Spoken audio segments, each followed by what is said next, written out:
E, shortest distance from a point to a line.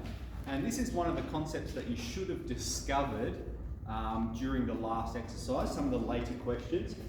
And what it's saying, right, is if we have a line, and let's say a point here, the shortest distance from the point to the line is going to be when it's perpendicular, okay? And it's an obvious proof that you can go through, proof by contradiction, that this distance is longer than this distance, that's always going to be the shortest, okay? Otherwise it's a hypotenuse. Hypotenuse is always longer than the other two sides of the triangle. Okay, so we're going to be applying that today. So let's get straight into the examples here. We have find the shortest distance from the point P, which is 4 and minus 1, to the line is x is 3 plus t, and y is minus t.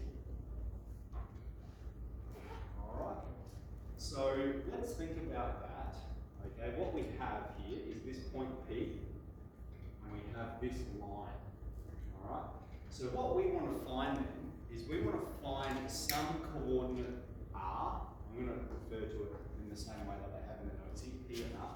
We want to find some coordinate r such that PR is perpendicular to L1 and that R lies on L1.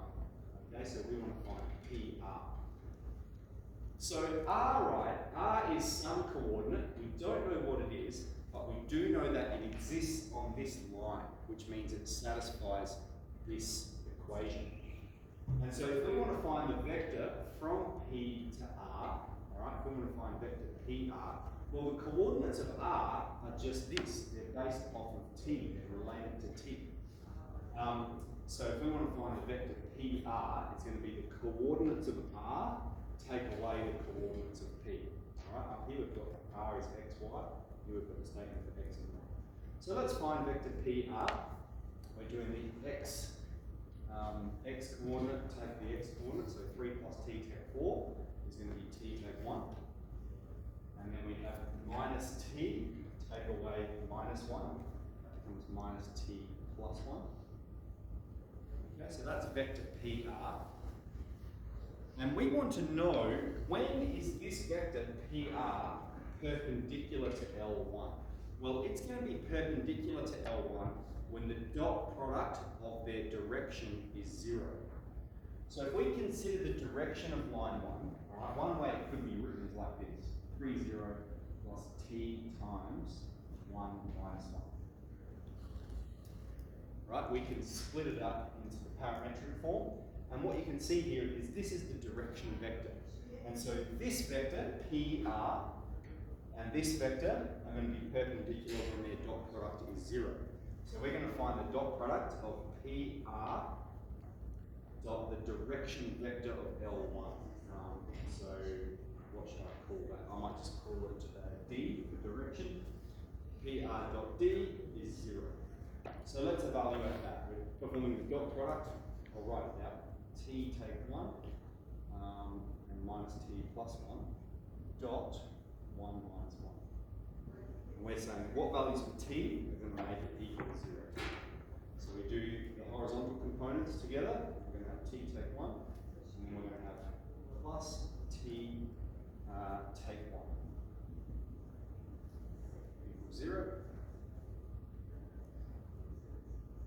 When we collect these, we're going to have 2t take 2 is 0, 2t is 2, t is 1.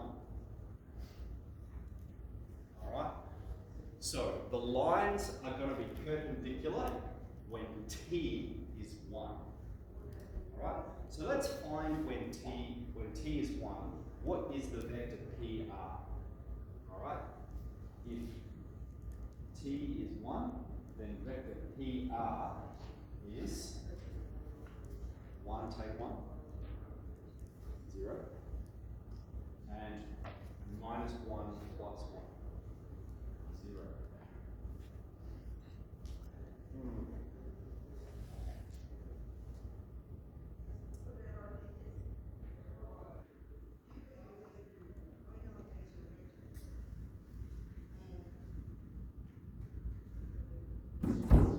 I discovered this problem this morning. I'm going to keep going, but there's a problem with the question. So PR is 0, 0. Now what that means, all right, is that the point P actually lies on the line. All right, point P lies on the line because the distance, or the vector, from PR to the line is a 0 vector. Okay? So if I had another coordinate, and you can see that this point lies on the line just by looking at it. If we put t as 1 here, 3 plus t is 4. T is 1 minus 1. Okay, so the point lies on the line. So anyway, what we would do we've found the vector PR, so what we would do to find the shortest distance is just find the modulus of this vector. Okay, that's going to be the distance that it lies. So the distance, we can still answer the question, therefore P lies on the line. And some of these may pop up in the book, all right? They may be a little bit deceptive, they may get you to think about it like that. Therefore P lies on the line. Therefore distance from P to the line is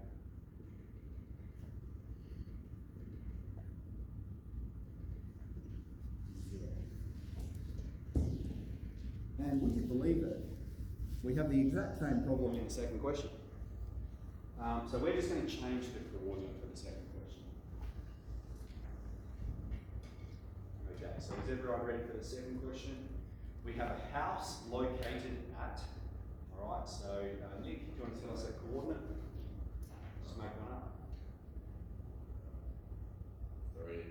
3, 2, perfect. The house is located at 3, 2. Let's make sure it doesn't sit on the line again. No, this one won't. Okay, it's located at 3, 2, and a road runs with this line, 2x plus y equals 3. Alright, so we could sketch this on the Cartesian plane, right? If we have 2x plus y equals 3, what that means is the y-intercept is 3, okay, and the x-intercept is 1.5, 3 and 2. So it's a line that goes like this, and we have the coordinate x is 3, y is 2, so it's like here somewhere. And we're saying, what is the shortest distance from this point to the line? Okay, that's what we want to know. We're going to draw, this is a house, and we want to get the driveway. We don't want some windy driveway. It costs lots of money, bitumen, so we want a short driveway, short and direct driveway, and we're going to plant lots of beautiful gum trees on either side that we can water in the summertime. Okay, so what we're going to do, we're going to use vector methods, so we need to convert this to a vector equation. Alright, so we've already got the coordinate. This coordinate here is 3, 2, but we want the vector equation of this line. Okay? So, firstly, let's rearrange it to y-intercept form. Alright, we're going to have y equals minus 2x plus 3.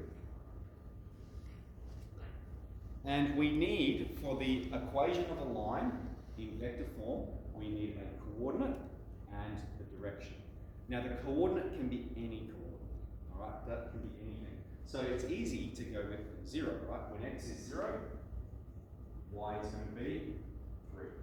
All right, so we've got our first coordinate. It could be any coordinate on the line, all right? Because the line is any coordinate that lies on it plus its direction. And then we're going to have plus t times its direction vector. So if we have a slope of minus 2, that means we're going across 1, down 2. So horizontal component positive 1, vertical component negative 2. Alright, so we've got our line there. So we'll call this line 1. And this is point P. Alright, so again, thinking of it in the way that's described to us, this is P, this is line 1. We want to know the coordinates of R. Alright, so we need to find vector PR. Alright, which is the coordinates of R. Take away the coordinates of P. So it's going to be 2 take 3 and 1.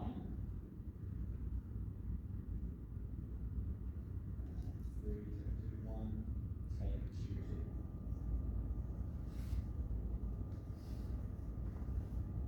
Okay, that's vector PR. How did I obtain that? I'm doing 0 plus t, take away 3.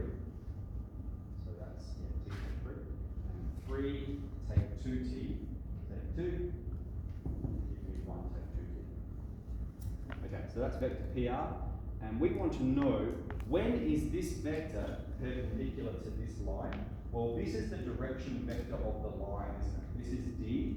And so we're going, when is t take 3 and 1 take 2t dot 1 minus 2 equal to 0. What values of t are going to make that true?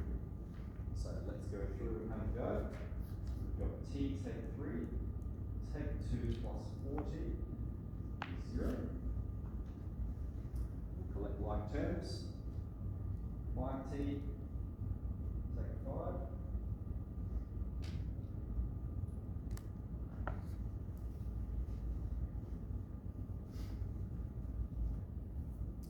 Got t is 1, so therefore vector PR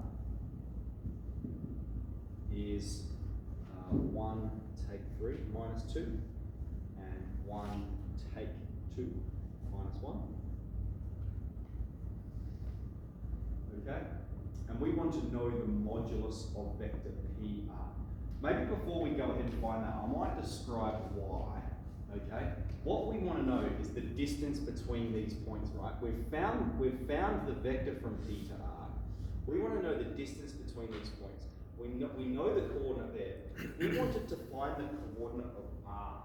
Remember, one way we can talk about that is the vector OR is going to be the same as the coordinates of R.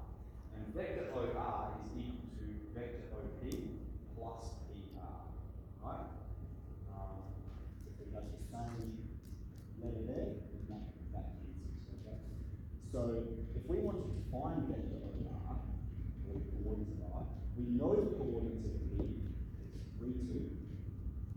We know the coordinates of PR, it's this one here, minus 2 minus 1. And when we add those together, we got 1 and 1. Okay.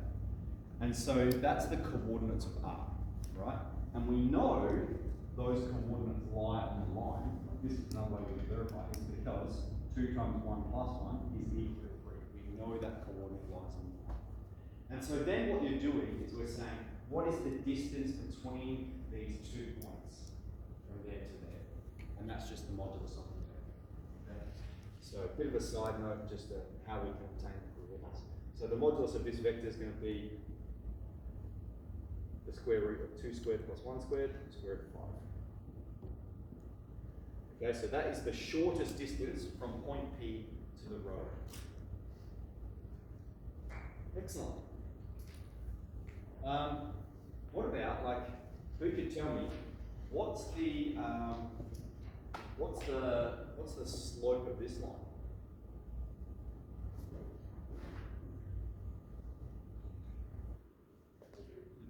Positive half, yeah, very good. How did you obtain that, Sophie? It's the negative reciprocal of the line. Excellent, yep. So you're thinking about that one, and going negative reciprocal, because it has to be perpendicular. Very good. All right, splendid. So let's have a go at 6E then. Yeah.